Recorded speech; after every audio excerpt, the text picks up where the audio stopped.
જય હિન્દ, જય નમસ્કાર મિત્રો. તો સ્વાગત છે તમારું બધાનું આપણા શેર પ્લેટફોર્મ ફોરેસ્ટ વાલા યુટ્યુબ ચેનલના એક નવા વિડીયોમાં.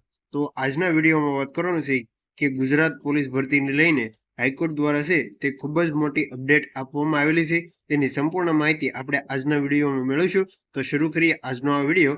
તો સૌપ્રથમ તમે સ્ક્રીન પર જોઈ શકો છો કે ગુજરાત પોલીસ ભરતી ખૂબ જ સારા સમાચાર કહી શકાય કે હાઈકોર્ટ ભરતી કેલેન્ડર લઈ સરકારે કરી છે ટકોર અને નવી પોલીસ ભરતી અને તે માટે નવું ભરતી કેલેન્ડર કરવા બાબતે છે તે ભરતી બોર્ડે છે તે હાઈકોર્ટ દ્વારા ટકોર કરવામાં આવેલી છે અને સાથે સાથે પીએસઆઈ અને એલઆરડીનું છે તે ફાઇનલ પરિણામ છે તે ક્યારે આપશો તેની પણ વાત આપણે આજના વિડીયોમાં કરીશું. અને હાઈકોર્ટ દ્વારા છે નવી પોલીસ ભરતી, નવું ભરતી કેલેન્ડર અને સાથે સાથે પીએસઆઈની જે ફાઇનલ રિઝલ્ટ છે તે ક્યારે આપવામાં આવશે તેની વાત આપવામાં આવેલી હતી. તો તમે સ્ક્રીન પર જોઈ શકો છો કે ગુજરાત હાઈકોર્ટ દ્વારા છે તે આ મહત્વપૂર્ણ અપડેટ આપવામાં આવેલ છે કે સૌપ્રથમ વાત કરીએ તો પીએસઆઈની ચાલુ રહેલી ભરતી પ્રક્રિયાનું ફાઇનલ સિલેક્શન લિસ્ટ ઓક્ટોબર અને નવેમ્બર સુધીમાં જાહેર કરાશે.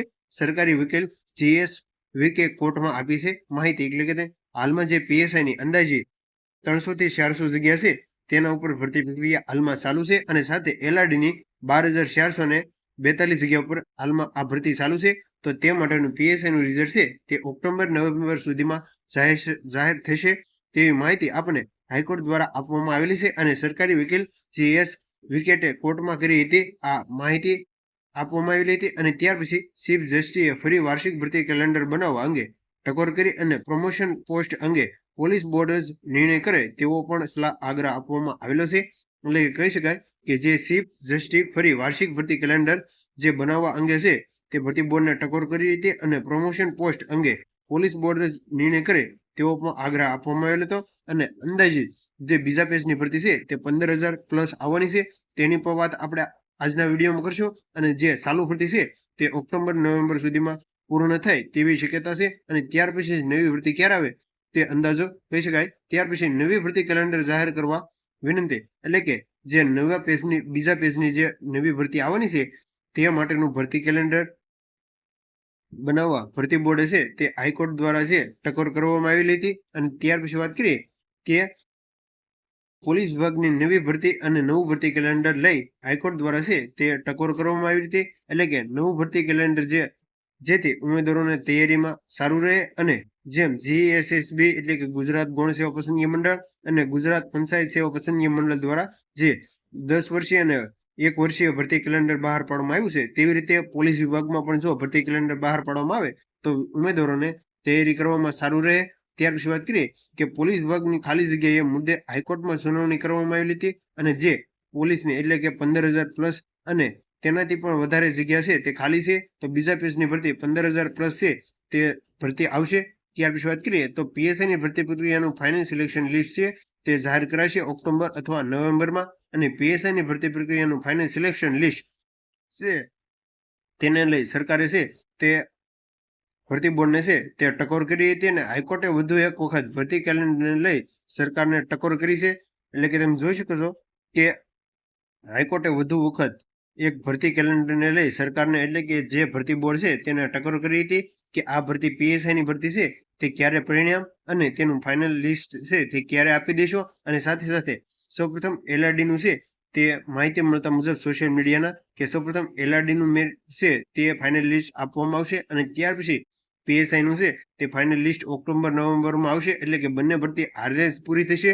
તો જો આવી રીતે કરવામાં આવશે તો એલઆરડીના આપણે જોઈએ કે 12,472 જે ઉમેદવારો છે જો પીએસઆઈનું પહેલા રિઝલ્ટ નહીં આવે તો આ 12,472 જગ્યા પર છે જે પીએસઆઈમાં સારા માર્ક હશે તો પણ ડોક્યુમેન્ટ વેરિફિકેશન કરાવશે. અને જેવું પછી પીએસઆઈમાં જો નામ આવી જશે તો તે એલઆરડી છોડી અને જતા રહેશે. તો જો આ 300 જગ્યા માટે જે કહી શકાય કે વેઇટિંગ લિસ્ટ રાખવામાં આવે ભરતી બોર્ડ દ્વારા તો ખૂબ જ ઉમેદવારોને છે તે ફાયદો થવાનો છે. અને જેટલું મેરિટ એટલે કે કહી શકાય ફાઇનલ લિસ્ટ જેટલું મોડું આવશે તેવું જ ઉમેદવારોને ફાયદો છે. કેમ કે હાલમાં જીએસએસબી એટલે કે ગૌણ સેવા અને ગુજરાત પંચાયત વિભાગની ઘણી બધી ભરતી છે તે હાલમાં ચાલુ છે. અને સાથે સાથે શિક્ષક અને સીસીસી ગ્રુપ એ અને ગ્રુપ બી નું જે ડોક્યુમેન્ટ વેરિફિકેશન પણ હાલમાં ચાલુ છે. જો ભરતી જેટલી મોડી એટલે કે ફાઇનલ લિસ્ટ આવશે તેટલું જ ઉમેદવારોને ફાયદો થશે. અને ત્યાર પછી વાત કરીએ કે વાર્ષિક ભરતી કેલેન્ડર ભરતી પ્રક્રિયા ઉમેદવારોની સંખ્યા ઘટશે જેવું હાઈકોર્ટનું માનવું છે. બાકી વધારે વાત છે તે 10 ઓક્ટોબર બાદ વધુ સુનાવણી કરવામાં આવશે. એટલે કે તમે જોઈ શકો છો કે વધારે વાત છે તે 10 ઓક્ટોબર બાદ છે તે વધુ સુનાવણી કરવામાં આવશે. તો જો બની શકે તો તમારે સીસીસી ગ્રુપ એ અને ગ્રુપ બી માં અથવા અન્ય ભરતીમાં જવા માંગતા હોય તો છે ને ખાસ કે પોલીસ ભરતી કોન્સ્ટેબલની જે ડોક્યુમેન્ટેશન છે તે ના કરાવતા. જો તમે આવી રીતે કરશો તો કોઈ ઘણા ઉમેદવારો 3 થી 4 વર્ષથી તૈયારી કરતા હોય છે અને જો તમે ડોક્યુમેન્ટેશન ન કરાવો એટલે કે તમારે જે બીજી ભરતીમાં સારા માર્ક થતા હશે તો આ જે ખરેખર ઉમેદવારો તૈયારી કરે છે તેવા ઉમેદવારોને ફાયદો થશે અને તે પોતે સરકારી ભરતીનું સપનું છે તે સાકાર કરી શકશે. તો આ વાત છે તે ખાસ તમે યાદ રાખજો. તો બની શકે તો આજના વિડીયોને બને એટલો શેર કરજો જેનાથી જે કોઈ પણ ઉમેદવારો જો ડોક્યુમેન્ટેશન ન કરાવે અને જે ફાઇનલ લિસ્ટમાં 1 થી 2 માર્ક હાટું રહી જતો હોય તેવા ઉમેદવારોને સરકારી ભરતીમાં નોકરી કરવાની તક મળી રહેશે. તો જો આજનો વિડીયો સારો લાગ્યો હોય તો તમારા મિત્રોને શેર કરજો. તો મળીએ એક નવો ઉપયોગી વિડીયો સાથે. ત્યાં સુધી બન્યા રહેજો. Thank you for watching video.